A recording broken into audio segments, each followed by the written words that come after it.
Last week Andhra Pradesh రాజధాని మీద ఒక క్లారిటీ వచ్చేసింది.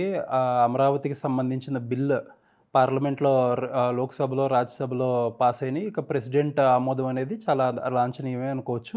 We wish all the Andhra Pradesh people to have their new, well-built, new capital, Amaravati.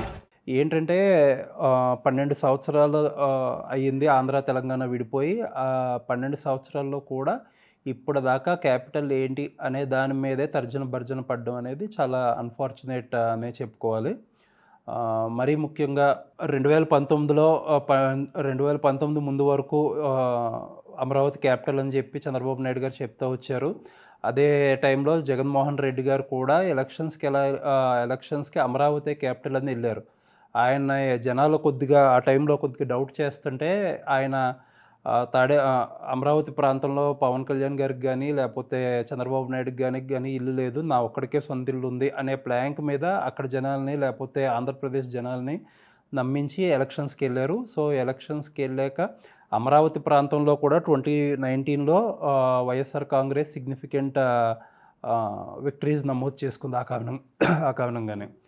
So, ఆ విషయానికొస్తే 2019 తర్వాత మనందరికీ తెలిసిందే. ఆయన 3 రాజధానులని చెప్పి ఆహ్, కర్నూలు, లేకపోతే వైజాగ్, అమరావతి 3 రాజధానులని చెప్పి ఎళ్లారు. బట్ ఏ ప్రాంతంలో కూడా ఒక్క ఇటుక కూడా పడలేదు. కారణంగా లీగల్ ఇష్యూస్ కారణంగా ఆయన అమరావతిలోనే లాస్ట్ వరకు ఉండిపోవాల్సిన పరిస్థితి వచ్చింది. ఆయన వైజాగ్ షిఫ్ట్ అవ్వడానికి ఋషికొండలో ఒక భవంతి కూడా కట్టుకున్నారు. బట్ ఆయన టర్మ్ ఎండింగ్ అయ్యే లోపల కూడా అక్కడికి మారే అవకాశం లేకుండా పోయింది. సో, ఇదే టైంలో 2024 ఎలక్షన్స్ వచ్చినాయి. 2024 ఎలక్షన్స్‌లో చంద్రబాబు నాయుడు గారు, పవన్ కళ్యాణ్ గారు, లేకపోతే బీజేపీ కోయలిషన్ మళ్ళా అధికారంలోకి వచ్చింది. సో, ఎక్కడైతే 3 క్యాపిటల్స్ అన్నారో, మరీ ముఖ్యంగా వైజాగ్‌లో కూడా వైఎస్ఆర్ కాంగ్రెస్ ఓడిపోవడంతో ఇక 3 క్యాపిటల్స్ అనేది కూడా అయిపోయింది. అమరావతికి ఇంకా ఒప్పుకోవాల్సిన పరిస్థితి జగన్మోహన్ రెడ్డి గారికి కూడా అని అందరూ అనుకున్నారు. బట్ జగన్మోహన్ రెడ్డి గారు అందరూ ఎక్స్‌పెక్ట్ చేసే దారిలో వెళ్ళకపోవడం అనేది ఆయన స్టైలు. పార్లమెంట్‌లో అమరావతి బిల్ పెట్టే రోజున ఆయన కొన్ని నిమిషాల ముందు ఒక ప్రెస్ మీట్ పెట్టి మావిగన్ అని చెప్పి ఒక కొత్త ప్రపోజల్ పెట్టారు. అంటే మచిలీపట్నం, విజయవాడ, గుంటూరు ఈ 3 ఏరియాలని అనుసంధానం చేసి ఒక గ్రోత్ కారిడార్‌లా చేస్తే తక్కువ ఖర్చులో రాజధాని అనిపించేసుకోవచ్చు అనేది ఆయన ప్లాన్. మచిలీపట్నం, విజయవాడ, గుంటూరు మావిగన్. వెంటనే సోషల్ మీడియాలో విపరీతమైన ట్రాల్స్. మావిగన్ అన్న పేరే ఒక రకమైన ట్రాల్ మెటీరియల్‌లా అనిపించడంతో అండ్ అదే టైంలో జగన్ గారి నిలకడలేనితనం గురించి సోషల్ మీడియాలో విపరీతంగా ట్రాల్స్ అవుతూ వచ్చినాయి. అప్పటి నుంచి ఆ ప్రెస్ మీట్ దగ్గర నుంచి కూడా ఈ రోజు వరకు కూడా విపరీతమైన ట్రోల్స్ నడుస్తున్నాయి సోషల్ మీడియాలో. విచిత్రం ఏంటంటే అమరావతి బిల్లు పాస్ అయింది అనే దానికంటే కూడా ఈ మావిగన్ అనేదే టాపిక్ అయ్యింది. ఈ విషయంలో ఒక విషయంగా చెప్పుకోవాలి. ఆ ప్రెస్ మీట్లో 2 గంటల పాటు జగన్ గారు ఈ రాజధాని విషయంగా చెప్పారు. రొటీన్‌గా ఇప్పట్లాగే అమరావతిలో అవినీతి జరుగుతుంది, 2 లక్షల కోట్లు అవసరం అవుతాయి, చంద్రబాబు నాయుడు గారు చేయలేరు, ఇప్పుడున్న పరిస్థితుల్లో ఆంధ్రప్రదేశ్ దీన్ని తట్టుకోలేదు, ఇటువంటి మాటలు మాట్లాడారు 2 గంటల పాటు. బట్ ఈ మావిగన్ అనే కాన్సెప్ట్ గురించి కేవలం 1 నిమిషం, 2 నిమిషాలు మాట్లాడుంటారు. సో, ఇదేదో ఒక పాసింగ్ రిమార్క్ లాగా నడిచిపోయింది, అదేమి పెద్ద సీరియస్ ఇష్యూ కాదు అన్నట్టుగానే అందరూ అనుకున్నారు. బట్ సర్ప్రైజ్ ఏంటంటే ఏదైతే ఆ ప్రెస్ మీట్ అయ్యిందో అంతలో విపరీతంగా ట్రాల్స్ అవుతుందో ఒక పక్కన అయితే, వైఎస్ఆర్ కాంగ్రెస్ ఎకోసిస్టమ్, మరీ ముఖ్యంగా సజ్జల రామకృష్ణారెడ్డి గారు ఒక మీటింగ్ ఒకటి పెట్టి మావిగన్ అనే కాన్సెప్ట్ని విపరీతంగా జనాల్లోకి తీసుకెళ్ళాలి, గ్రామాల్లోకి తీసుకెళ్లాలని చెప్పి లీడర్స్ని ఆదేశించారు. ఆ లోకల్ లీడర్స్ కూడా ఎవరైతే మరీ ముఖ్యంగా Krishna district, Guntur district leaders అందరినీ కూడా వరుసగా ప్రెస్ ముందుకు తీసుకొచ్చి వాళ్ళ చేత మావిగన్‌కి సపోర్ట్‌గా మాట్లాడిచ్చారు. ఇక్కడ అర్థం కానిది ఏంటంటే, మావిగన్ అనే కాన్సెప్ట్ గురించి జగన్ గారు గనక సీరియస్‌గా ఉంటే ఆ ప్రెస్ మీట్‌లో కేవలం 2 నిమిషాలే ఎందుకు మాట్లాడారు? ఒకవేళ సరే అప్పుడంత సీరియస్‌గా లేదు, తర్వాత సీరియస్‌గా తీసుకున్నారు అని అనుకుందాం. ఒకవేళ తర్వాత సీరియస్‌గా తీసుకోవాలంటే ప్రజల్లో నుంచి గానీ, మేధావుల నుంచి గానీ, లేకపోతే నిపుణుల నుంచి గానీ వచ్చిన స్పందనకి బేస్ చేసుకొని సీరియస్‌గా తీసుకోవచ్చు. బట్ ఎక్కడ చూసినా సరే ఆ కాన్సెప్ట్ విపరీతంగా ట్రోల్ అవుతుంటే దాన్ని తీసుకొచ్చి అంత సీరియస్‌గా బ్యాక్ చేయాల్సిన అవసరం ఏముంది? అంటే వరుసగా 2, 3 రోజుల పాటు సాక్షి మెయిన్ పేపర్‌లో మావిగన్ అనే దానికి ప్రజల నుంచి విపరీతమైన రెస్పాన్స్ వస్తుంది, నిపుణులు స్వాగతిస్తున్నారు, అది ఇది అనుకుంటా ఊదరగొట్టేశారు. నాయకులు అలాగే ఉన్నారో లేకపోతే వాటిని ఆ పార్టీని సపోర్ట్ చేసే ఈ మీడియా అలాగే ఉంది. అంటే ఒక కింద స్థాయి నుంచి పై స్థాయి వరకు ఏదైతే ఒక ఫీడ్‌బ్యాక్ మెకానిజం ఉందో, ఆ మెకానిజం అనేది జగన్ గారికి సరిగ్గా లేదనే అనుకోవాలా?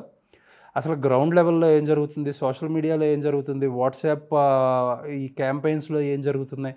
అనేది ఏమాత్రం ఐడియా లేకుండా కంప్లీట్‌గా ప్రజల మూడంతా ఒకవైపు ఉంటే దానికి ఎగ్జాక్ట్‌లీ ఆపోజిట్ సైడ్ పార్టీ మావిగన్, మావిగన్ అనడంలో ఏంటి ఉద్దేశం అనేది అర్థం కాదు. బొత్స సత్యనారాయణ గారు ఒక ప్రెస్ మీట్ పెట్టారు. మేము అమరావతికి వ్యతిరేకం కాదు, అమరావతికి బిల్లుకు వ్యతిరేకం అంట ఒక విచిత్రమైన వాదనని తెర మీదకి తీసుకొచ్చారు. మరి అది ఏంటో ఆ పార్టీకి అర్థం కావాలి. అదే మాట వైవి సుబ్బారెడ్డి గారు కూడా అన్నారు. అండ్ బొత్స సత్యనారాయణ గారి ప్రెస్ మీట్‌లో ఏంటంటే సిగ్నిఫికెంట్ ప్రోగ్రెస్ చూపించాలి. నెక్స్ట్ 3 సంవత్సరాల్లో చంద్రబాబు నాయుడు గారు సిగ్నిఫికెంట్ ప్రోగ్రెస్ చూపియాలి. ఆ ప్రోగ్రెస్ చూపియకపోతే మేము అమరావతి అనేది అన్‌టెనబుల్ అని అంటున్నాం కాబట్టి 2029లో మేము అధికారంలోకి వస్తే ఒక ఆల్టర్‌నేటివ్ అనేది మేము చూస్తాం అనేది క్లియర్‌గా ఎస్టాబ్లిష్ చేశారు. అంటే మేము అమరావతి అనే దానికి పూర్తిగా వ్యతిరేకం కాబట్టి ఒకవేళ మేము మార్చలేని పరిస్థితి ఉంటే తప్ప అమరావతికి గ్యారంటీలు ఇవ్వలేము అని క్లియర్‌గా ఒక మెసేజ్ అయితే చెప్పేశారు. దాన్ని బట్టి ఇప్పుడు బాల్ అంతా చంద్రబాబు నాయుడు గారి కోర్ట్‌లో ఉంది. ఈ 3 సంవత్సరాల్లో కీలకమైన షేప్‌కి అమరావతిని తీసుకొస్తే తప్ప అమరావతి అనే దానికి 2029లో గవర్నమెంట్ మారితే గ్యారంటీ లేదు అనేది స్పష్టంగా చెప్పేశారు. ఇక్కడ ఇంకో విషయం చెప్పుకోవాలి ఏంటంటే అసలు ఏ ధైర్యంతో అమరావతిని వ్యతిరేకిస్తున్నారు వైఎస్ఆర్ కాంగ్రెస్ వాళ్ళు అనేది కూడా చాలా ఇంట్రెస్టింగ్ పాయింట్. ఎందుకంటే Vizag executive capital Uttarandhra development అన్నారు. ఉత్తరాంధ్రలో మొత్తం ఇప్పుడు ఆ 3 రాజధానులు వదిలేయడంతో ఉత్తరాంధ్ర ప్రజలకు కూడా వాళ్ళు డిసప్పాయింట్ చేసినట్టే. ప్లస్ ఈ కూటమి ప్రభుత్వం ఎక్కువగా ఎక్కువగా వైజాగ్‌లో కంపెనీలు తీసుకురావడంలో కాన్సంట్రేట్ చేస్తున్నారు. సో ఉత్తరాంధ్రలో కూడా పార్టీ కొంతమేర దెబ్బతిన్నట్టే. అండ్ విజయవాడ ఈ కృష్ణా డిస్ట్రిక్టు లేకపోతే గుంటూరు డిస్ట్రిక్టు, ఈస్టు, వెస్ట్ ఈ జిల్లాల్లో క్యాపిటల్ ప్రభావం ఎక్కువగా ఉండే జిల్లాల్లో ఎందుకు అని వైఎస్ఆర్ కాంగ్రెస్ మావిగన్ని ఎత్తుకోవాలి ప్రజలు. ఎందుకంటే ఆల్రెడీ అక్కడ అమరావతి అనేది ఒకటి ఉన్నప్పుడు వాళ్ళకి మావిగన్ అనేది ఇప్పుడు అధికారంలో లేని ఒక పార్టీ పెట్టిన ప్రపోజల్ని ఎందుకు ఓన్ చేసుకోవాలి? సో అక్కడ కూడా పెద్దగా గెయిన్ ఏం కనిపించట్లేదు. సో రాయలసీమ అంటారా, అటు వైజాగ్‌లో పెట్టినా లేకపోతే ఇది పెట్టినా పెద్దగా రాయలసీమ లేకపోతే ప్రకాశం, నెల్లూరులో పెద్దగా ఫరక్ ఏం పడదు. సో ఒకవేళ ఈ 3 సంవత్సరాల్లో అమరావతి అనేది కనుక సిగ్నిఫికెంట్ ప్రోగ్రెస్ చూపించి చంద్రబాబు నాయుడు గారు మొత్తం అన్ని జిల్లాల్లోని అమరావతికి ఒక యాక్సెప్టెన్స్ అనేది తీసుకురాగలిగితే ఈ క్యాపిటల్ ఇష్యూ అనేది వైఎస్ఆర్ కాంగ్రెస్కి నెక్స్ట్ ఎలక్షన్స్కి చాలా హ్యూజ్ సెట్బ్యాక్ అయ్యే అవకాశాలు క్లియర్గా కనిపిస్తున్నాయి. ప్రస్తుతానికి దాన్ని ఎలా డీల్ చేయాలనే విధానానికి ఆ పార్టీ టాప్ లీడర్షిప్ అయిన జగన్మోహన్ రెడ్డి గారు కానీ, ఆయన పక్కన ఉండే సజ్జల రామకృష్ణారెడ్డి గారు కానీ, లేకపోతే రాష్ట్ర స్థాయి నాయకులకు కానీ, అలాగే గ్రామ స్థాయి కార్యకర్తల దాకా అందరికీ ఒక రకమైన కన్ఫ్యూజన్ ఉంది.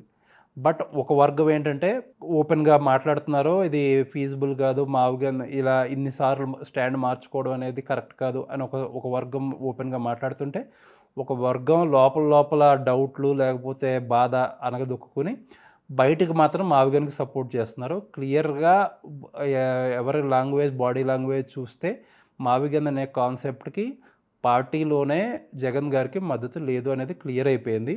చంద్రబాబు నాయుడు గారు ఇక్కడి నుంచి అమరావతిని ఎక్కడికి తీసుకెళ్తారనే దాన్ని బట్టి దీని తీవ్రత ఇంకా ఎక్కువ ఉంటుంది. అమరావతి అనేది ఒక డీసెంట్ షేప్లో కనుక ఆయన 2029కి చూపించగలిగితే ఈ రాజధాని ఇష్యూ అనేది జగన్మోహన్ రెడ్డి గారికి లేకపోతే వైఎస్ఆర్ కాంగ్రెస్కి హ్యూజ్ సెట్ బ్యాక్ అనే చెప్పుకోవాలి.